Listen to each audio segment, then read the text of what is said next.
11%, más los administrativos 4%, financieros 11%, costos de ventas 4%, utilidades 16%, dando el total del 100%, ¿no? Esto más o menos son los costos que se manejan. Obviamente no están escritos en piedra, ¿no? Cada proyecto tiene, de acuerdo a su magnitud, sus porcentajes respectivos. Nosotros tenemos aquí los estratos socioeconómicos que hay básicamente en las diferentes ciudades, ¿no? Hay estratos bajos, medio bajo, estratos medios, medios altos y estratos altos. Se podría hablar también de un estrato de lujo, que es un porcentaje menor, pero igual existe. Hay varios tipos de métodos que se utilizan para la valoración de los diferentes tipos de inmuebles. Tenemos el método comparativo, tenemos el método del costo, el método llamado del residuo, el método de la renta y el método de capitalización. Entonces, vamos a ver un detalle de cada uno de estos métodos y para qué se utilizan. Vamos con el método comparativo. Este se utiliza para asignarle un precio al lote, teniendo como base la determinación de un lote tipo. Este lote tipo es aquel que más se repite en la zona, o sea, debe estar ubicado lo más cercano posible al lote a evaluar. Debe ser de una forma regular y que se encuentre en sitios intermedios, es decir, que no sea esquinero. A este lote se le asignará una valoración dependiendo de los precios de varios inmuebles vecinos que se encuentren en proceso de venta o negociación. Obviamente partiendo del criterio y experiencia del avalador y de ayudas metodológicas, por supuesto. Después de obtener el lote tipo, se premiará o penalizará el lote a evaluar de acuerdo con algunos factores, que son los siguientes.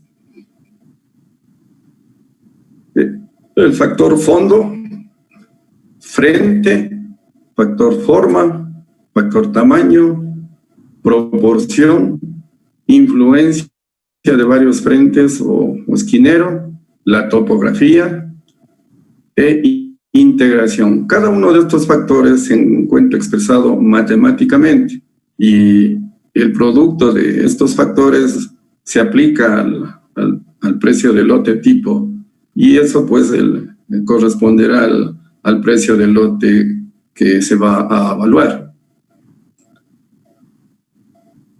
Tenemos zonas con lotes homogéneos o regulares, en los cuales pues no hay dificultad en asignar las características del lote tipo, como es lógico.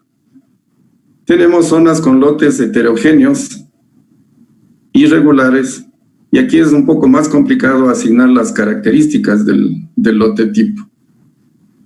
En este caso de los lotes irregulares se analiza en base a determinados puntos con el fin de aplicar un principio que se llama de homogenización, ¿no?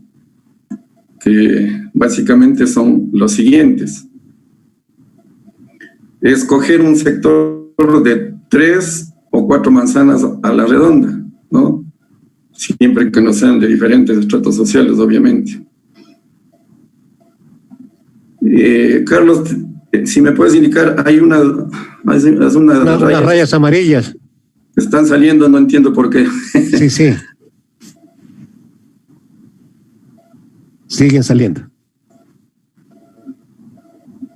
Qué raro. Sigue saliendo. Sigue saliendo. Espera, déjame ver si es que... No entiendo por qué, la verdad.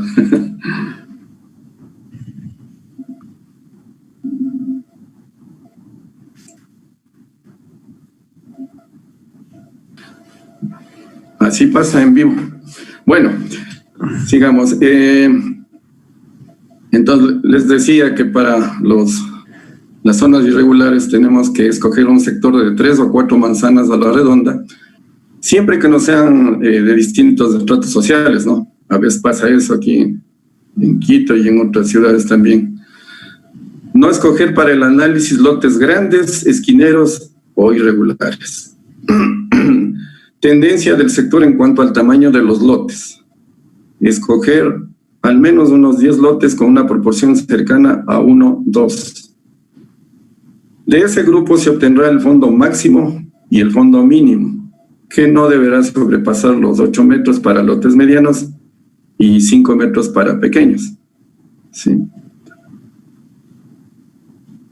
Obviamente no vamos a entrar en detalle porque es un poco largo, pero básicamente se llega a un baremo que se llama este cuadrito.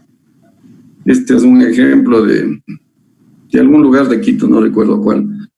Entonces ahí el evaluador con buen criterio va dando los pesos correspondientes a cada uno de estos ítems que se utiliza para el baremo, ¿no?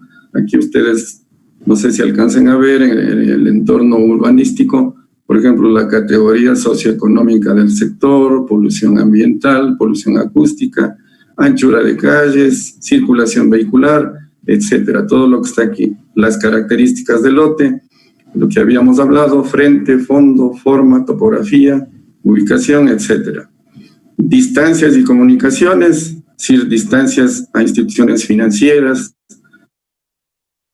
a centros de salud, iglesias, unidades educativas, etcétera. Y la normativa municipal, es decir, la altura de edificación, el costo de planta baja, el costo total, en fin. Todo esto debe sumar un porcentaje de 100 y uno con buen criterio tiene que ir dándole los respectivos pesos en porcentaje a cada uno de estos ítems, ¿sí? Luego que se tiene esto, en relación a estos pesos, se va dando las calificaciones correspondientes. Obviamente yo les había hablado de 10 lotes, pero siempre eso es un muestreo, si es que se los puede conseguir, ¿no? Por lo general es bueno hacer con 5 lotes. En este caso se ha hecho con 3, pero se puede hacer con 4 o 5, también dependiendo, ¿no? También hay que tener un buen criterio para esto, y a veces no es necesario hacer tantos lotes, con 3 o máximo 5 ya es suficiente como para tener los parámetros correspondientes. Entonces, aquí tenemos obviamente los precios conocidos por metro cuadrado de cada uno de los lotes que hemos investigado, y aquí está el lote tipo. Entonces se va llenando esta tabla, lógicamente en base a estos porcentajes, ¿sí? Cada una de estas filas. Y al final, estos precios se van calculando en base a este y a cada uno de estos de acá, ¿no? De cada una de las filas, de las columnas. Una vez que se tienen los precios de cada uno de los lotes, se saca un valor promedio y ese es el precio del lote que estamos valorando.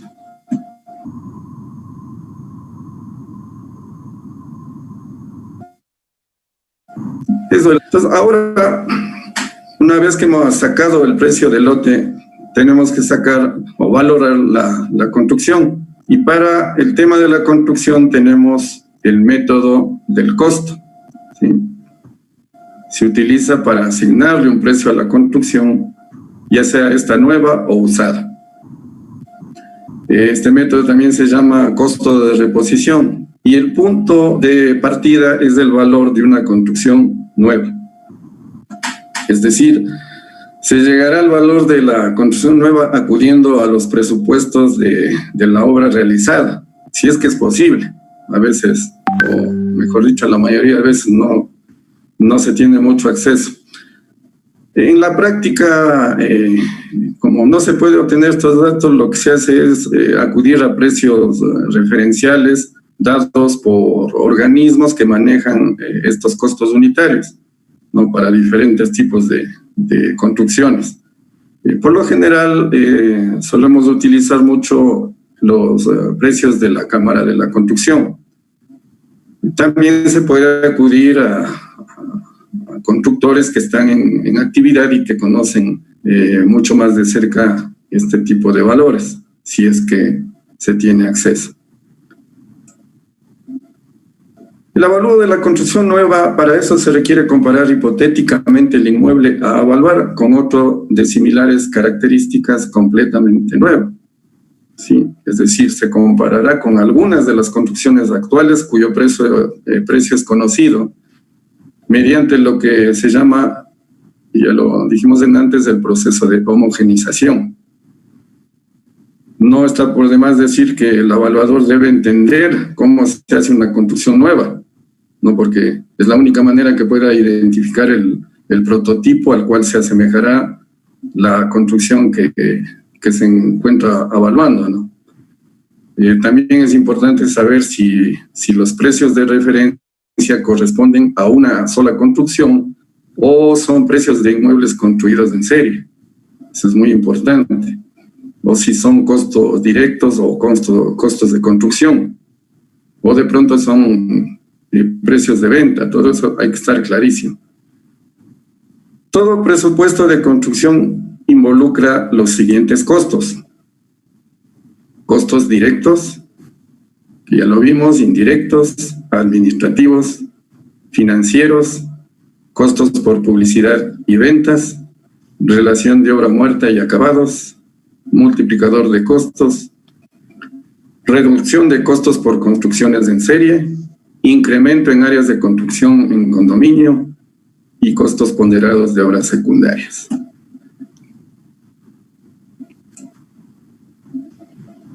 Aquí tenemos algunos cuadritos, digamos, para que sea más gráfico el tema. Tenemos, por ejemplo, la relación entre la obra muerta y los acabados, en este cuadrito de acá.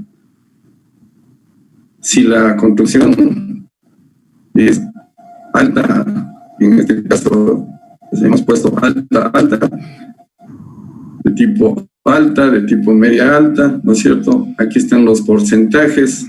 Por decir, una vivienda de tipo media baja, tenemos que la obra muerta se va entre 48 y 52%, y los acabados igual, entre 48 y 52%.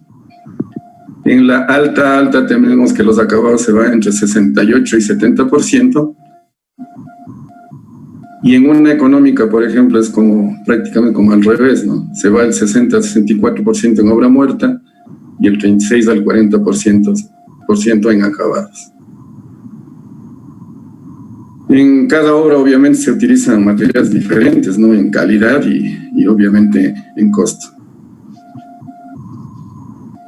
Por otro lado, tenemos información de algunas entidades, ¿no es cierto? Y especialmente, como les decía antes, de la Cámara de la Construcción, para obtener el costo directo por metro cuadrado.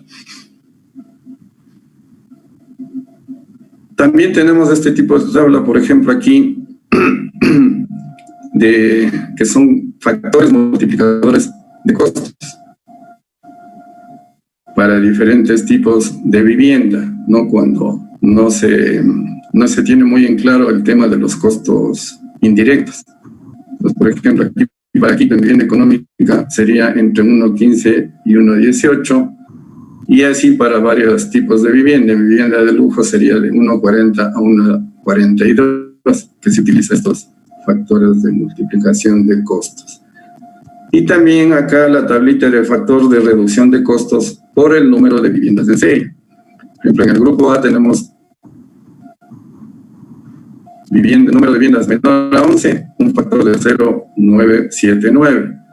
Entre 11 y 20, entre 21 y 40, entre 41 y 70, mayor a 70, 0.85. Pues van cambiando los factores de acuerdo al número de viviendas. Eso pues reduce el tema de costos. Y también tenemos un factor K, ¿sí?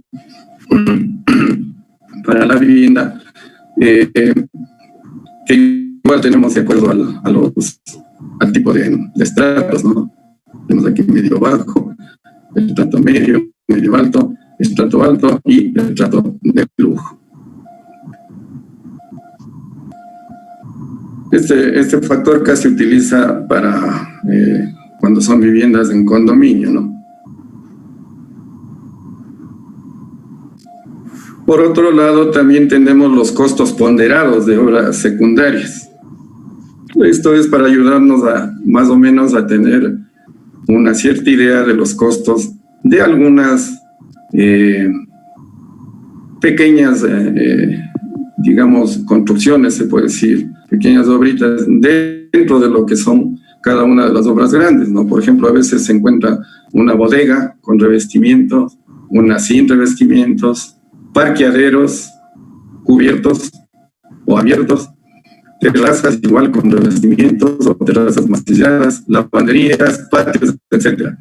Entonces, cada uno de estos se lo puede calcular de acuerdo a un porcentaje en relación al costo directo principal de la obra, ¿sí? Entonces, esto nos va a ayudar bastante para no estar en cálculos más detallados, digamos, ¿sí? Entonces, son factores que se utilizan tranquilamente en este tipo de obritas pequeñas. Para el avalúo de la construcción usada, ¿sí? En la mayoría de casos, pues, el avalador se le presentan estos, digamos, casos de valoración, ¿no? Obviamente de un inmueble compuesto por el lote y la construcción. Generalmente la construcción es usada, ¿no? La mayoría de veces. Entonces la construcción, conforme pasa el tiempo, va perdiendo de valor. Y más aún, como en muchos casos, pues, no tenemos la cultura de mantenimiento, ¿no? de las casas. Entonces ahí es cuando se deteriora aún más. Entonces, el punto de partida en este caso es el llamado costo de reposición. Sí, es como, digamos, lo que costaría esta construcción o esa construcción usada como si fuera nueva. Sí. Pues aquí nosotros vemos el avalúo de una construcción usada parte del valor determinado para una construcción nueva a la cual se aplica un factor de depreciación. ¿Sí? Entonces, la construcción usada tiene un valor residual, que ya vamos a verlo más adelante, el valor residual R, y un factor D, que relaciona la edad y el estado de conservación de la edificación. Entonces, la vida útil obviamente dependerá del material de la construcción, de la calidad de los acabados, y algunos detalles adicionales que dependerán del buen criterio también del evaluador, ¿no? Aquí podemos ver algunos valores sugeridos. Por ejemplo, la vida útil de casas de hormigón armado, edificios de hormigón armado, tenemos entre 70 y 75 años. En este caso, el valor residual es de 10. En casas de hormigón armado, entre 60 y 65 años de vida útil, el valor residual es de 8. Y así vamos variando de acuerdo al material. Tenemos la vida útil y su valor residual R. Hay criterios de algunos colegas incluso que manifiestan que no se debería asignar vida útil a las construcciones informales, en las que no han participado profesionales, porque no sabemos cómo sería el proceso constructivo. Pero bueno, eso es un poquito también extremo, ¿no?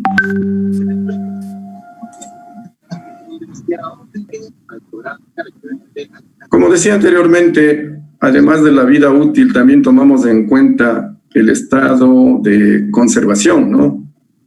Y para ello utilizamos esta famosa tabla de Heideken, en donde se muestran los valores de clasificación de acuerdo con las condiciones físicas del inmueble, de la edificación. Por ejemplo, aquí tenemos, si es que las condiciones físicas es un inmueble nuevo, pues obviamente la clasificación es óptima y la calificación es 1. Si no requiere reparación, ¿no es cierto? La calificación es 1,5, clasificación muy buena. Y así tenemos, ¿no? Si la calificación es 5, es porque ya es para demolición, entonces no tiene ningún valor. Ahora, para unir estos dos efectos, tanto el de la edad como el estado de conservación, los evaluadores utilizamos las famosas tablas de Fito y Corbini. Aquí he puesto una partecita de la tabla porque esta va hasta el 100%. ¿Sí?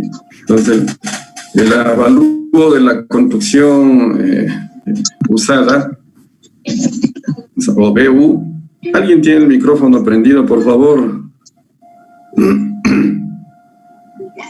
Será igual al valor de la construcción nueva depreciada por un factor D y por el valor residual esperado, R. Este es básicamente la fórmula, ¿no? En donde R es la parte de la construcción que se puede rescatar al final de su vida útil. Y D es el porcentaje por depreciación. Básicamente eso es el método del costo. El método del residuo, que también se llama del potencial de desarrollo, se utiliza para obtener el valor del terreno como un residuo del valor de venta, menos los costos de construcción y las utilidades del promotor. Este método se aplica a terrenos sin edificaciones o con edificaciones de muy poca importancia o de poco valor. Es decir, que de pronto ya no sirven y se puede derrocar para utilizar el terreno. Para esto el evaluador tiene que seguir ciertos pasos, ¿sí? Por ejemplo, la óptima edificabilidad del solar. Entonces ahí tenemos que tomar en cuenta los datos del IRM, el COS, el costo total, afectaciones por obras de infraestructura, limitaciones por obras gubernamentales, en fin. Se elabora un anteproyecto para el lote y se fija precios de venta de las áreas útiles del proyecto. Áreas de almacenes, de oficinas, puede ser de vivienda, parqueaderos, bodegas, etcétera. Y así obtenemos el valor total de una eventual venta. Lógicamente que hay que estimar porcentajes para la construcción, para el terreno, las utilidades del promotor del proyecto, en fin, ¿no es cierto? Vamos a ver si el miércoles también revisamos un ejemplo práctico de este método. Adicionalmente, en este momento vamos a ver dos métodos que no son muy utilizados en nuestro país por cuanto aquí no se ve a los bienes raíces como inversiones, sino más bien como una necesidad básica de vivienda, ¿no? Por eso no son muy utilizados, pues, salvo por pocas personas, pocos inversores. Se llama el método de la renta, el 1, y se basa en la relación directa que existe entre el valor de mercado de los bienes inmuebles, en especial los destinados al comercio, y el comportamiento de la economía regional o nacional. Un inversionista de bienes raíces realizará un análisis similar al que haría si fuera a invertir en acciones de una compañía. De esta manera sabrá si le conviene o no determinada propiedad. Cuando se aplica este método, el evaluador analiza la capacidad de una propiedad para generar beneficios futuros y convierte estos ingresos futuros, los lleva a valor presente, ¿sí? Y el otro método es el método de capitalización, que también se llama método de la renta indirecta. Los inmuebles son bienes de inversión que demandan en el mercado por sus rendimientos esperados. Los rendimientos de la inversión en inmuebles tales como viviendas, locales de negocio y otros susceptibles de arrendamiento se miden por el flujo de rentas que se obtienen mediante su alquiler a lo largo del tiempo. Es decir, el negocio de los bienes raíces está en los flujos, no en los ladrillos. no estén los flujos para hacer ganancias interesantes con este modelo de negocio. O sea, la idea no es acumular propiedades ni invertir el capital de uno mismo para construir. El dinero debe moverse para buscar oportunidades, para producir más y evaluarse con otras alternativas de inversión.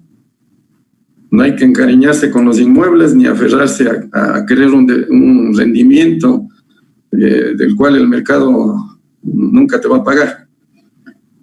O sea, las inversiones inmobiliarias no son muy diferentes a cualquier otra puramente financiera. Los bienes raíces son iguales que con las acciones. Hay que vender cuando está al alza, porque es falso que los bienes raíces nunca pierden valor. Esto es igual que en la bolsa. También hay ciclos en el sector inmobiliario. Este método también se aplica a inmuebles tales como teatros, hoteles, discotecas, sedes sociales, gasolineras, bares, restaurantes, etc. Básicamente estos son los dos últimos métodos. Además de eso hay el famoso factor de comercialización. Así que una vez que ya se ha sacado un valor, pues siempre se tiene que tomar en cuenta este factor, este componente que es muy importante a la hora de valorar un inmueble, debido a que una edificación de las mismas características constructivas, edad y estado de conservación, pueden tener valores distintos por estar ubicados en barrios diferentes. Entonces, el factor de comercialización afecta a los dos componentes del inmueble, o sea, al lote y a la construcción, porque se venden los dos, pues no se venden por separado. Este factor depende de varias condiciones, ¿sí? Pues igual es un poquito largo y para mejor entendimiento aquí les presento un ejemplo. Es el factor de comercialización. Tenemos que entran varios ítems, ¿no? Tenemos, por ejemplo, aquí el entorno macro, la situación del sector, la situación del inmueble, ¿no? En el entorno macro tenemos la situación económica del país, la situación económica del sector, proceso de consolidación. En la situación del sector tenemos la calidad del suelo, polución ambiental, obsolescencia física, económica, demanda por la zona, en fin, son varios factores que intervienen, ¿sí? Estos, digamos, son básicos. También hay otros factores que también pueden intervenir. Eso ya depende de qué tipo de inmueble está evaluando el profesional. Depende también del criterio, ¿sí? Entonces, vamos dándoles un valor a cada uno de estos que fluctúa entre 0,95 y 1,05. Otros colegas también utilizan entre 0,94 o 0,96 y 1,04. Como digo, eso ya depende un poquito de cómo se maneja con el criterio que uno maneje realmente. Entonces, a cada uno se le va dando el valor que uno considera. Sí, por ejemplo, aquí oferta-demanda del inmueble, uno es neutro, ¿no? Adecuación del inmueble al entorno, 1,02 y así. Entonces, todo esto multiplicando nos da un factor de 1,07, por ejemplo. Y ese factor de 1,07 incide en el valor que nosotros sacamos según nuestro método. Bueno, hasta aquí hemos visto lineamientos básicos y los principales métodos que se utilizan para valorar o evaluar los inmuebles urbanos. Como ustedes entenderán, estas son charlas de intercambios de experiencias, porque de estos 5 métodos salen perfectamente dos cursos o de 40 horas cada uno para tener un conocimiento más especializado. Y para terminar rápidamente vamos a ver de una vez los pasos necesarios para evaluar una vivienda. Visitar la vivienda por parte de un profesional, ingeniero, arquitecto o afín. Redactar el informe de avalúo con los requisitos exigidos por la normativa. Y hay que tomar en cuenta los siguientes puntos. Analizar la adecuación al planteamiento urbanístico. Analizar el mercado de inmuebles comparables. Comprobar la existencia de servidumbre visible. Identificar físicamente el inmueble a evaluar. Comprobar el régimen de protección pública. Comprobar el estado de ocupación. Comprobar la descripción registral y su correspondencia con el inmueble físico. Comprobar la superficie. Comprobar el uso y explotación existente. E inspeccionar ocularmente su estado de conservación y construcción.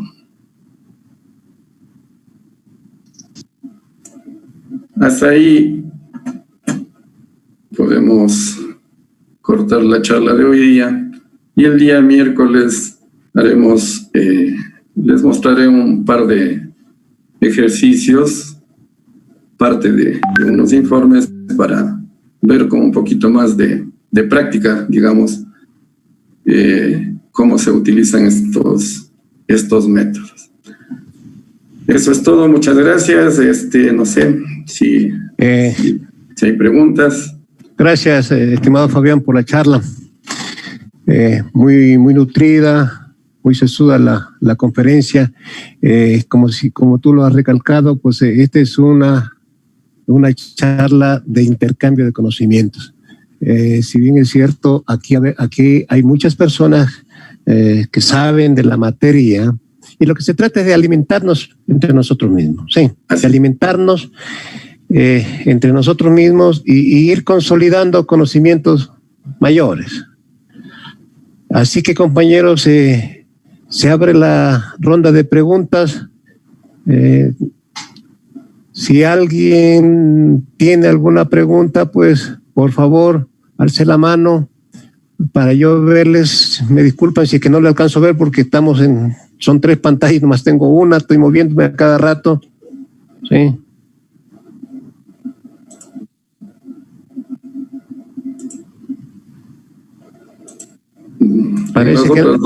Parece que nadie se atreve, Fabián. Creo que la clase... En las otras 2 pantallas están casi en negro, así que... A ver, compañero, a ver si nos mostramos y participamos activamente.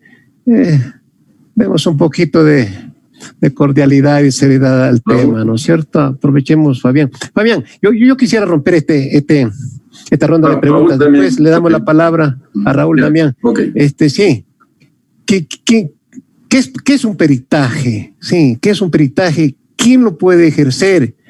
Porque de lo que yo veo, cada persona podrá valorar de acuerdo a su conocimiento, de acuerdo a su valoración, de acuerdo a su análisis. Como que va a variar un peritaje, un avalúo de un bien inmueble. No puede ser casi idéntico, jamás. Creo que siempre va a haber variaciones. Hasta ahí, Fabián. Ya, perdóname un ratito que estoy... Aquí parece que... Ya.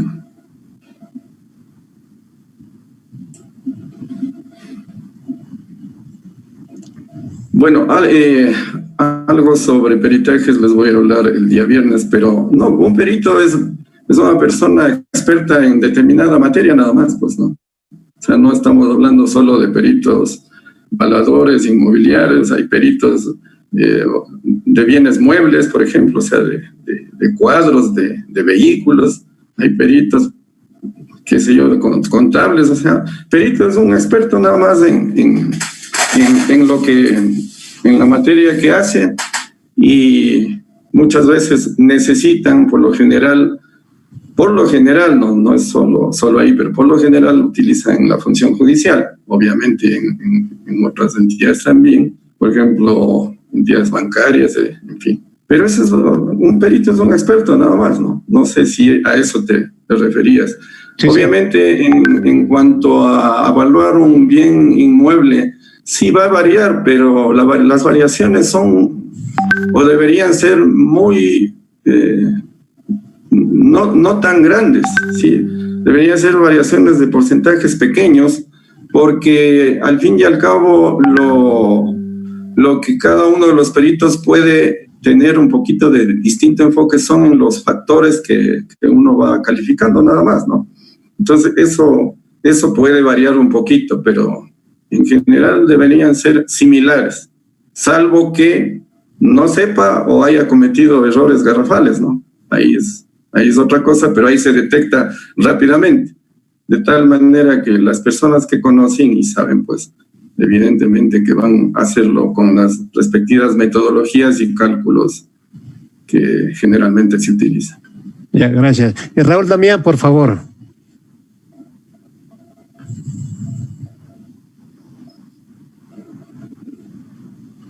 Gracias, Fabián. Felicitaciones. Eres una persona con vastos conocimientos y explícito para el entendimiento de todos nosotros acá que estamos al frente de la pantalla. Felicitaciones, organizadores, por un lado. Por otro lado, realmente estos cuadros son muy interesantes, muy importantes para justamente actuar como peritos, y me gustaría, no he alcanzado justamente a copiar, que sería, les ruego por favor presentar una copia de esta presentación, Fabián, por favor, por otro lado. Y por una tercera oportunidad, hace 20 años había un control o calificación para ser perito, Fabián, y organizadores. Yo recuerdo que el Colegio de Ingenieros Civiles de Pichincha calificaba y daba una licencia para ser perito. No sé ahora, a partir de que los gremios fueron prácticamente sepultados, pues no sé pues cuál es la forma de encontrar esa calificación para ser peritos, o uno se presenta nomás hoy en día, no sé, pues en los bancos para hacer peritaje, pero tiene que haber un control de la Cámara de la Construcción o del Colegio de Ingenieros Civiles, en este caso de Pichincha. No sé si me hice entender, Carlos y Fabián. Gracias. No, cuando tú quieres ejercer esta actividad de perito, tienes que cumplir ciertos requisitos y calificarte en las respectivas entidades. Por ejemplo, en la función judicial, o si quieres actuar en entidades financieras, tienes que ser calificado en la superintendencia de bancos, en la superintendencia de compañías, en fin. En cada una de las entidades financieras también debes calificarte, y ahí te piden necesariamente la calificación de la superintendencia de bancos, pero entiendo que en cada banco también tienen sus requisitos. Creo que en la CFN también, en fin, las entidades que tú quieras participar en este tema del peritaje, pues tienes que cumplir ciertos requisitos y calificarte. Esa es la forma actualmente, ¿no? Gracias, Fabián. Fabián, hay una pregunta de Andrea Recalde que dice: buenas noches, sí, una pregunta. ¿Los factores de comercialización son en porcentaje o son valores de calificación? Son valores de calificación, sí. Fluctúan entre 0,95 y 1,05. Como decía, hay algunos le hacen fluctuar entre 0,96 y 1,04. Bueno, pero se califican. Es decir, el 1 es neutro, y de ahí para arriba mejor calificación, y para abajo menor calificación. Ya. Fabián, tengo otra pregunta de tu experiencia personal. ¿Cuál sería el método recomendado para avalúos en el centro histórico? ¿En el centro histórico? Sí. No, es que no depende de dónde sea, sino que depende del objetivo al cual tú tienes que hacer el avalúo. Es decir, en el centro histórico hay, así como hay casas viejas, hay casas de tipo colonial, hay teatros antiguos, no sé, ahí habría que ver qué tipo de inmueble y qué objetivo, para qué objetivo es. Tengo otra pregunta acá. Caramba, yo ya conozco al ingeniero que la hace, no lo voy a nombrar, pero de la experiencia, siempre hablamos de la experiencia, ¿no? Del conocimiento, porque cada cual podemos entender las cosas a su manera, ¿no?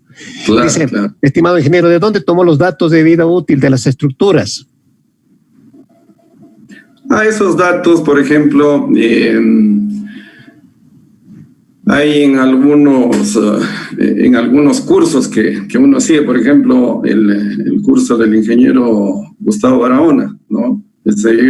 Tengo yo acceso a cursos del arquitecto, como es Oñate, tengo cursos del ingeniero Gonzalo Estupiñán, ¿sí? Entonces, pero este tipo de vida útil lo tomé del curso del ingeniero Víctor Barahona, Gustavo Barahona, perdón. Y antes eran incluso con menor número de años, ¿no? Pero entiendo que lo subieron un poco porque se entiende que ahora se hacen mejor las estructuras, ¿no? Entonces, básicamente es más o menos el tipo de vida útil que se tiene de acuerdo a esas tablas y también de acuerdo a la experiencia. Es decir, yo conozco obras que pueden durar hasta 100 años también de hormigón porque han sido bastante bien hechas. Entonces son de tipo referencial. No sé si el ingeniero que hace la pregunta nos pueda ayudar, si es que tiene algo más, no sé, más científico, más técnico, sería excelente, ¿no? Pero básicamente es por ahí. Gracias, Fabián. Hay otra pregunta. Tiene iniciales nomás, dice, pero parece interesante, dice, el valor presente de los flujos se los descuenta a un porcentaje que en realidad representan un costo de oportunidad que varía por proyecto. ¿A qué porcentaje recomienda descontar los flujos de caja?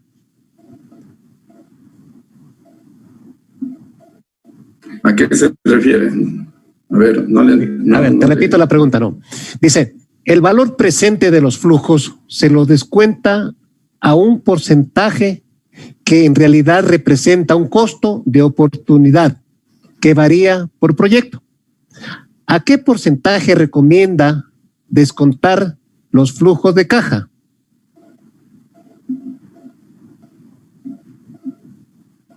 Tal vez habla del método de la renta. No le entiendo muy bien, la verdad. Es que tiene una inicial, yo no sé si se muestra para que le haga la pregunta formal, pero sí, para que la haga personalmente. Tengo otra pregunta, mi estimado Fabián. Dice, ¿están normados los honorarios por el peritajes o avalúos? Normados. Sí, ¿están normados los honorarios por el peritajes o avalúos? Hay una tabla en cada entidad, la verdad. Por ejemplo, en la judicatura hay una tabla en donde les dan mucha apertura a los jueces y muchos no conocen del tema y a veces te ponen honorarios para avalúos, digamos, en cierto modo accesibles, como para otros que son más complicados. A veces te ponen, por decirte, un salario mínimo y se acabó el problema. O sea, no están normados definitivamente el tema. O sea, cada institución maneja sus propias tablas al criterio que ellos creen conveniente, ¿no? No están realmente normadas. Hay tablas del Colegio de Arquitectos, ¿cómo es? Honorarios del Colegio de Arquitectos, del Colegio de Ingenieros, pero muy poco caso les hace. A ver, compañero, ¿estamos listos? Yo le pediría al compañero de las siglas MLC. Diana López está alzando la mano aquí. A ver, no le veo yo, sí. Adelante, Dianita. ¿Cómo están? Buenas noches. No sé si me escuchan. Sí. Ya, tenía 3 preguntas, pero ya las he ido respondiendo.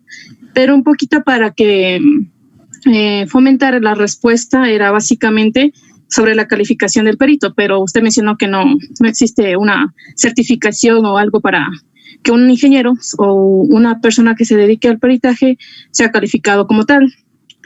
También en las dos antepenúltimas preguntas hablaban de pronto si hay algún tipo de normativa que regule este tipo de peritajes. Si bien es cierto, usted había dicho que depende del uso del peritaje que le va a destinar a esa evaluación. Tal vez hay alguna norma que nos permita estandarizar o existe algún formato que permita evaluar estructuras para cierto tipo de usos o algo. Está básicamente, ingeniero Fabián. Muchas gracias. Sí, o sea, bueno, hay, de acuerdo a las entidades también, cada una de las entidades tiene formatos para presentar los informes. Sí, por ejemplo, la función judicial tiene un cierto formato, en las entidades bancarias tienen otro formato y así. Entonces, de acuerdo a esos formatos es lo que uno puede ir trabajando. Pues hay que adaptarse a ese tipo de cosas. Obviamente que uno a veces pone su estilo propio, ¿no? O sus cosas que pueden ser un poquito distintas del resto. Pero básicamente los formatos hay que respetarlos en cada entidad. No sé si eso... Entonces... muchas gracias, ingeniero Fabián. Entonces depende básicamente de la entidad que solicite ese peritaje. Claro, lógicamente. Ya. Otra cosita más. ¿Usted qué opina de la necesidad que hay de generar una red de ingenieros calificados para este tipo de trabajos? Generar una red. Ajá. Sí, es decir, donde se estandarice algún tipo de experiencia o a su vez, hablo a través de los gremios, que igual al inicio indicaron que antes de existir esa calificación por medio de estas entidades, de los gremios y de las cámaras de construcción. Pues ahora, como si bien o pues que entendí mal, que este tipo de calificación o de ser evaluado, lo hace la Cámara ni los gremios de colegios de ingenieros. ¿Qué ingenieros calificados que hagan estos trabajos o ya depende de la persona o ingeniero que quiera dedicarse a esto?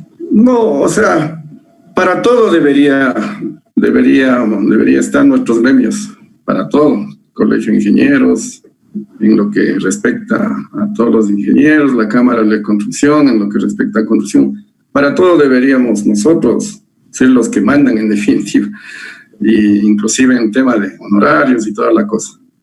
Desgraciadamente, pues al momento vivimos una desunión total y eso pues no nos ha permitido que nosotros mismos podamos tener una defensa profesional realmente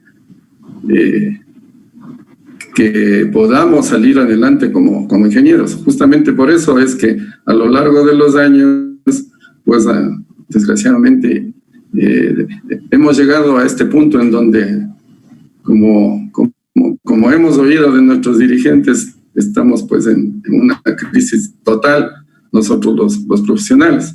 Y eso ya se veía llegar porque desde hace algunos años, lamentablemente, los mismos colegas se han encargado de irle bajando, digamos, el nivel a nuestra profesión. Porque cuando se tiene una pelea constante por precios, el producto, es decir, nosotros cada vez nos vamos para abajo. ¿Por qué? Porque bajamos de nivel. Solo un ejemplo que se me ocurre ahorita, cálculos estructurales. Unos cobran $4, otros cobran $3, $2, $1, y sé que hasta hay muchachos que cobran 80 centavos, 70 centavos. Entonces, y eso digo como un ejemplo. En las entidades públicas igual. Yo estoy dedicado un poco estos últimos años a los peritajes, pero sé que hace algunos años los peritajes eran bien pagados, ¿sí? En la función judicial eran muy bien pagados. Hoy en día, pues, A mí me llegó recién un peritaje en el que tenían o tienen 3 peritos, el uno contable, el otro de un bien inmueble que es un vehículo y el otro justamente el de inmuebles. Y a los 3 nos ponen $300 de honorario. ¿Cómo puede ser posible que un ingeniero con experiencia, le paguen $300 por valorar un inmueble y a otro le pagan por valorar un carrito $300, o sea, lo mismo? Entonces, ese tipo de cosas que son ejemplos pequeños, ¿no? Pero que en grande también se dan, lamentablemente nos ha llevado a la ingeniería al sitio donde está. Entonces ahora queremos salir, ojalá, y valga la oportunidad, ¿no? Nos salimos un poquito del tema, pero sí tiene que ver este tipo de cosas, y para eso son estas charlas también, para tratar de hacer lo que usted como joven dice, ¿no? En realidad deberíamos hacer, ya no una red, sino en realidad cobijarnos en la cámara, en los colegios y todo, y unidos, sí nos van a escuchar, unidos, pero también cada uno de nosotros tener la conciencia de decir, bueno, yo voy a cobrar lo que tengo que cobrar como ingeniero, y punto, y no estar ahí peseteando muchas veces, mendigando un trabajo. Pues si tengo que ir a vender limones, voy y vendo limones si es que me gano más plata, lo siento. Sí me gusta la ingeniería, pero también me gusta que la ingeniería esté en el nivel que yo quiero. Caso contrario no lo hago, pues. O sea, así de simple. O sea, por ahí debemos comenzar. Que nosotros mismos como colegas debemos ponerle en un nivel donde realmente tiene que estar la ingeniería. O la arquitectura, igual aquí hay, creo, compañeros de arquitectos. Entonces, por Dios. A ver, una preguntita que tengo aquí. Perdón, Dianita. Una preguntita a ver, por favor, el de las siglas MLC que se muestre y haga la pregunta, por favor, para después darle la palabra a la ingeniera Rojas. Joel Torres también está levantando la mano. No lo veo. Virtual. Ya, después. Joel, digo Johnny. Dale. Buenas noches, Fabián. ¿Cómo está? Tengo una preguntita para usted. En la valorización de bienes... ¿Quién habla, perdón? Mi nombre es Mario. ¿Cómo está? Mario Loaiza Caicedo. En la valorización de bienes de raíces comerciales, uno de los métodos más comunes financieros son el descontar los flujos de ingresos para obtener un valor presente neto de todos los flujos que vienen.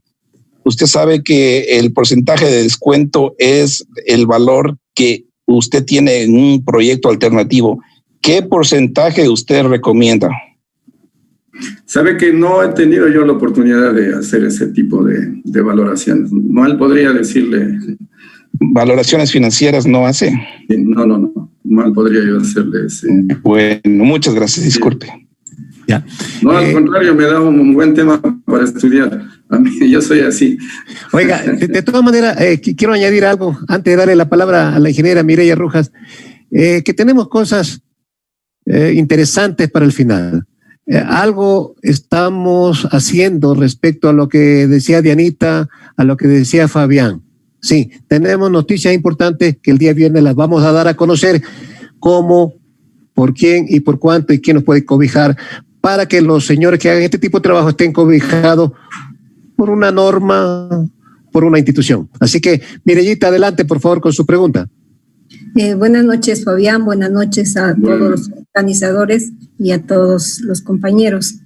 Bueno, yo estoy formando parte del Tribunal de Honor y nos encontramos con la novedad de que siempre existían los mismos peritos y gente que salían desde la Cámara, evaluadores, en fin.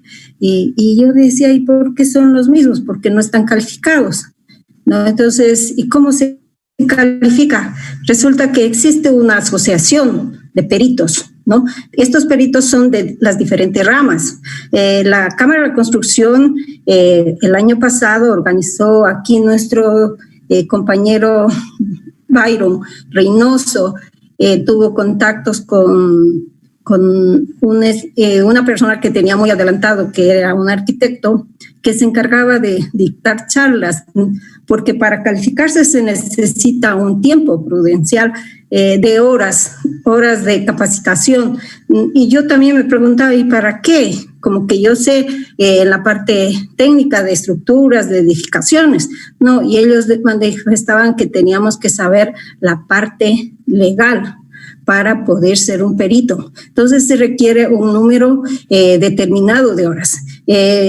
A raíz de búsqueda de trabajos, muchas personas se dedicaron a dar estos talleres, a $1,000, a $2,000 para dar la certificación de peritaje.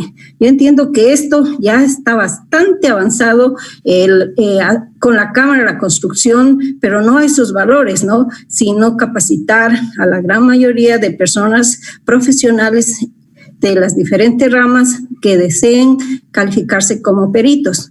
Hay otra cosa que ya tuvimos una charla y resulta que algunos decían no existe un valor de pago, sino que está en la cuestión judicial, como decía Fabián, que tiene mucha experiencia, determina el juez.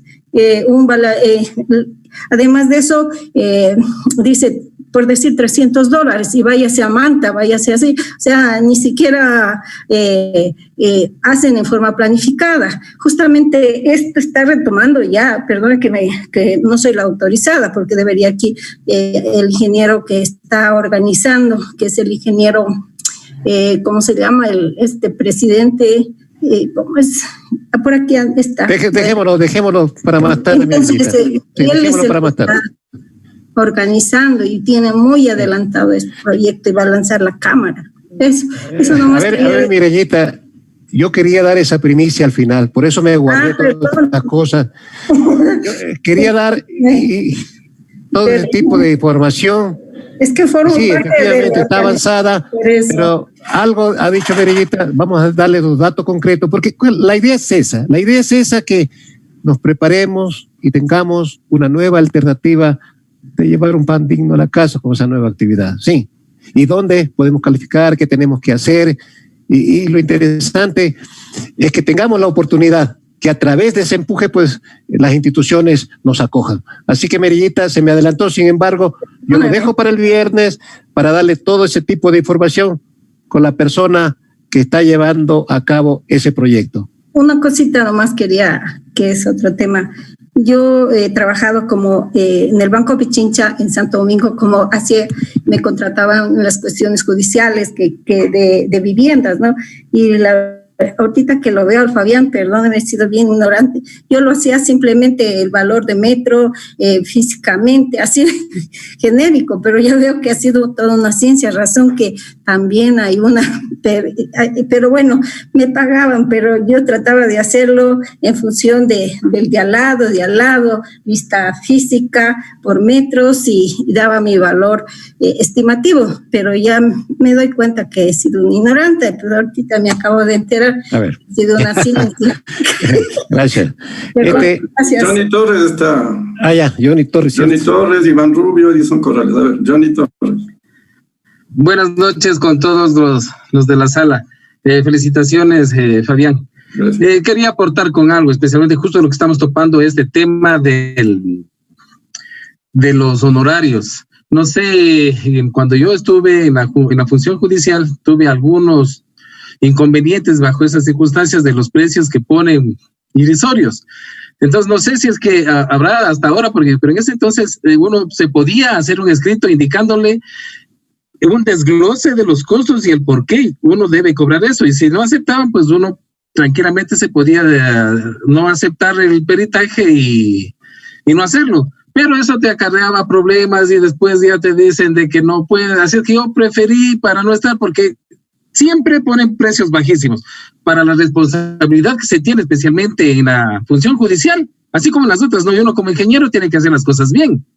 No voy a perder llevando un topógrafo, haciendo levantamientos, planos, y si me pagan unos $200, $300, pues entonces no es el topógrafo, cobra mucho más.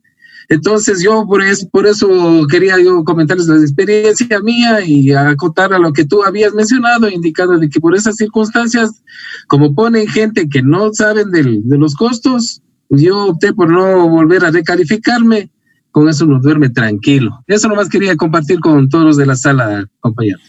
Gracias. Sí, gracias. Iván Rubio. Gracias, buenas noches a todos los compañeros de la sala. Ingeniero Fabián, qué gusto con el tema que hoy nos ha propuesto y que es muy interesante. Yo básicamente solamente tengo una inquietud, ingeniero Fabián. No sé qué razonamiento le amerita a usted. En condiciones muy particulares y muy parecidas digamos, de un lote de terreno en una determinada ciudad versus las mismas condiciones en otra ciudad, por decir específicamente en la ciudad del Puyo, ¿por qué los lotes en el oriente, en las mismas condiciones de tamaño y de entorno social, son mucho más altos y con una diferencia notablemente más alto? ¿A qué se debe esa conducta o ese resultado de que los lotes sean muchísimo más grandes en precio con respecto, por decir, a Quito, en las mismas condiciones socioeconómicas que se tienen? No entiendo por qué allá cuestan muchísimo más, inclusive entendiendo que que al emplazar una estructura resulta mucho más caro hacerlo en el oriente por el tipo de suelos que se tiene ahí, y son notablemente mucho más caros, del mismo tamaño, de la misma forma geométrica y todo eso. No sé a qué se deba ese comportamiento, ingeniero Fabián. Gracias. No, pues dentro de una misma ciudad, como ya lo dije, estructuras parecidas, con edades parecidas, es decir, similares, cambian de precio de acuerdo al sitio donde están emplazadas.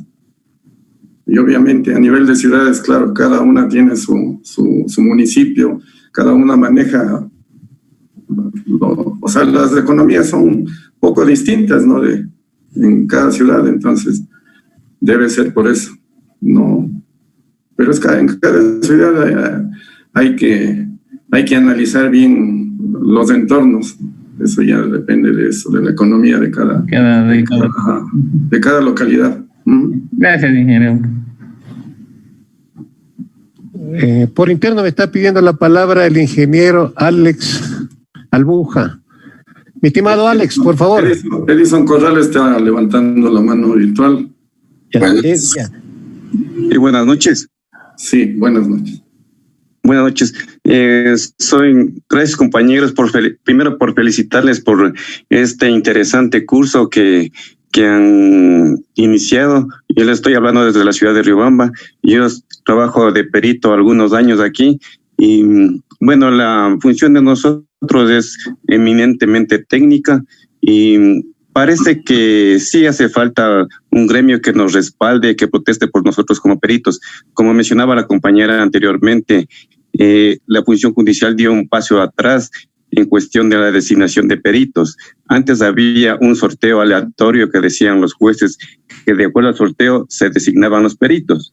Este paso fue abolido hace unos meses atrás, en el cual dice que el juez o el abogado es el que pide directamente el perito. Entonces ahí ya se viene a ser como juez y parte, y si no se tiene conocidos uno como perito de los abogados, nunca nos van a llegar a asignar ningún peritaje. Entonces, si no hay un ente que nos ayude a protestar, a hacer escuchar nuestra voz, vamos a seguir en eso y sin trabajo, porque yo sé que el trabajo es de forma general, pero sí deberíamos protestar y ver que se retome los mismos pasos que anteriormente se hacía, bajo sorteo aleatorio, para tener las mismas posibilidades de trabajo todos los peritos. Eso es mi inquietud y de pronto mi propuesta para que nos unamos, hagamos un grupo, presentemos a través de las cámaras de construcción, colegios de ingenieros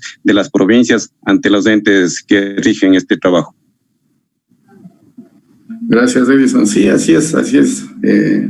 Nosotros en el colegio mismo, hace un año yo estaba de director en el colegio y ahí se empezó una comisión, se hizo una comisión especial para ir a la judicatura, ir a la superintendencia. De hecho, logramos una cita con la superintendencia de bancos. Yo ya salí, después ya vino este tema de la pandemia y ahí han quedado las cosas. A veces, no a veces, casi siempre me ha tocado luchar duro en los gremios, pero muy poco se puede conseguir. Desgraciadamente a uno le toca luchar el doble de duro solo, porque no queda otra alternativa. No queda otra alternativa que luchar solo. Y lamentablemente los gremios en ese sentido pues han perdido mucho espacio, ¿no? Y esperemos que hoy en día que la Cámara parece que, no es que parece, sino que el presidente de la Cámara está poniendo los puntos sobre las IES, y ojalá en el colegio también pues haya una transformación y se pueda trabajar juntos con la Cámara, y no solamente tener esta defensa de los peritos, sino también en todo lado, porque así tiene que ser. El tema de la obligatoriedad, por ejemplo, debe volver, porque si no, caso contrario, pues, no solo por el tema de que los colegios poco a poco se están desapareciendo, sino porque tenemos que defender la profesión, como decían antes. Tenemos que defender la profesión y que vuelva al nivel que era hace muchos años.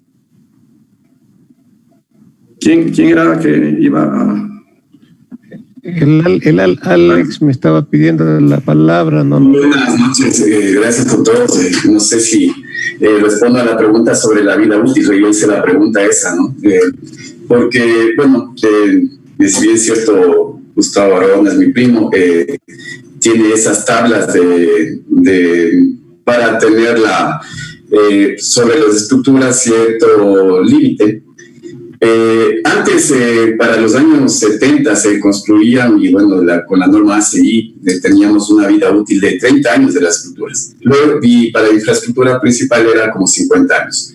Ahora, con las normativas actuales se ha pensado que ya las construcciones tienen que tener una vida útil mucho más grande en función de la tecnología del concreto que se ha ido generando, ¿no? Pero eso es en base al hormigón. Pero actualmente, no sé si me dejan compartir la pantalla, hay un proyecto que a través de Mirubi y la norma de la Lotus, que es la norma que nos rige a los gobiernos autónomos descentralizados, ¿no? Y es la Ley Orgánica de Ordenamiento Territorial y Gestión de Uso del Suelo. El 21 de mayo de este año se presenta una solicitud de anteproyecto parámetros de evaluación de edificaciones existentes de alta concurrencia de personas y parámetros para el procedimiento de aprobación de permisos de construcción. Durante todo este tiempo se ha venido realizando unas propuestas, porque durante el año siguiente que tiene el ministro de Vivienda va a sacar un anteproyecto en donde, disculpen un momentito, un anteproyecto, más bien una resolución, un anteproyecto de resolución del Pleno del Consejo Constitutivo Técnico de Uso y Gestión del Suelo, en donde la parte pertinente que dice, ¿no? es a través de la norma ecuatoriana de construcción de rehabilitación de estructuras, habla del artículo 21, donde tenemos que plantear la edad de las estructuras. Y en la edad de las estructuras, no sé si hay cómo compartirles esto, no sé si... Sí, hay acceso para compartir. Les voy a mostrar primero la carta del Mirubi, ¿no? Esta primera, esta de aquí, ¿ya? Se ha enviado ya, esta carta fue enviada el 21 el 11 de mayo, y está enviada a varios actores de los gobiernos descentralizados, municipios, para que se apruebe este documento que va a hacerles a continuación. Está enviado a muchas universidades, de facultades de ingeniería, bueno, a inmobiliar, bueno, hay una cantidad de gente que está involucrada aquí en esto, ¿no? Entonces, esto es el respecto, dice, permite poner en su conocimiento los documentos del anteproyecto de las regulaciones de parámetros para la elaboración de infraestructuras, edificaciones y construcciones existentes de alta proveniencia de personas. Entonces, voy a mostrar ahora el documento. El documento en sí habla sobre este anteproyecto, ¿ya? Y está aquí, en donde habla, bueno, les voy a poner arriba lo que dice, ¿no? Esta es una resolución que todavía está en borrador, no sé si ya la aprobaron, está todavía de poner el número aquí, ¿no? En el pleno consejo de Consejo Técnico de Uso y Gestión del Suelo, que aplicará ya al país próximamente, y en la parte pertinente dice artículo 21, no sé si alcanzan a ver, o algo un poco más grande. No, está bien ahí. Está bien. Bueno, ahí. Habla sobre la edad de las estructuras. Un poquito más le va a ser más grande para que vean. Dice, las tablas contenidas en el presente artículo establecen la edad de las estructuras a partir de la cual se deberá realizar la evaluación del riesgo y desempeño estructural según lo establecido en el presente resolución. Y habla la edad límite de estructuras en la región sierra, si es en el distrito metropolitano, 60 años, y en ciudades pequeñas e intermedias de 500,000 habitantes, 70 años. A diferencia de las tablas que tienen ahí, de que hablaban de 75 años, y exacto, dependiendo de las estructuras que son de concreto, acero y mampostería reforzada.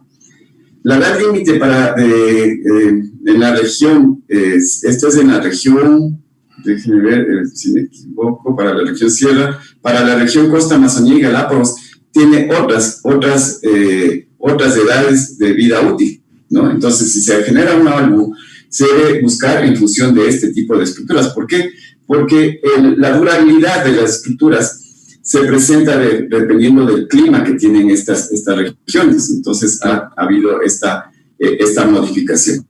También tenemos para estructuras de madera en la región de Amazonía de 40 y la región sierra de 50, y las estructuras de adobe, entre otros materiales, como 50 años. Entonces, con esto están haciéndose, tienen un año para evaluar casi todas las estructuras en sus gobiernos, digamos, en sus municipios, y donde se generará un trabajo muy importante para ingenieros evaluadores y ingenieros estructurales, donde tiene que determinarse qué tipo de estructura se le puede considerar apta, o si no, apta para el uso, o si no, entrará en proceso de reforzamiento o de darle de baja mediante el derrocamiento de esa estructura.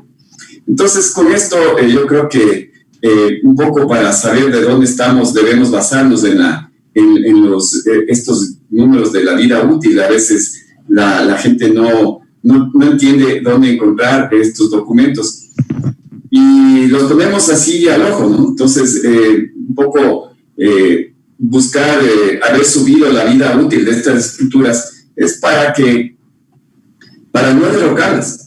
Exactamente, o sea, para darles un espacio, pese que la normativa internacional ya nos habla de que ciertas estructuras ya han pasado su vida útil y tienen un valor residual todavía que se mantiene, ¿no? Porque no ha habido un terremoto que maneje ese comportamiento o desempeño estructural. Eso es lo que les quería comentar. Gracias, mi estimado Alex, como siempre, pues usted un académico de reconocida trayectoria. Y qué bueno porque, compañeros, ese es el nivel que tenemos. El compañero que acaba de intervenir, profesor de la UDLA, ¿sí? De la Católica, de algunas universidades de prestigio.